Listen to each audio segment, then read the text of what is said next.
Hi there, welcome to today's short video of K2 Base. Today we will see how to draw a roof. Here I already chose a roof by typing in the address in the address field.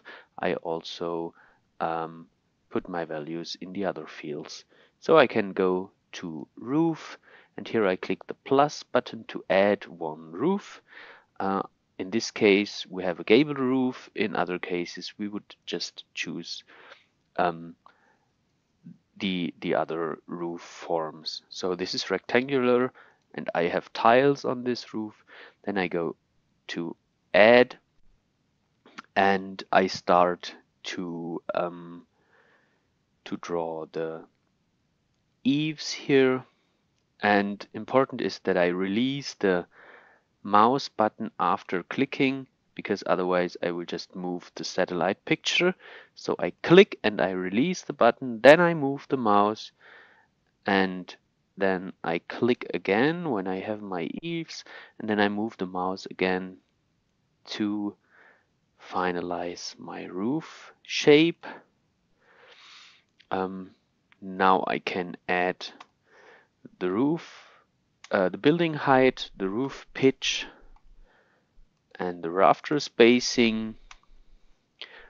I need these values. I saw that because the fields were red before.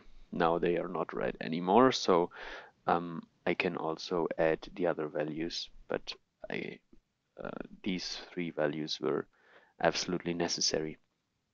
So now I see that I shall make the roof a little larger here, so I take the mouse and I move the corner of the roof a little bit. Of course, I could also do that in other directions.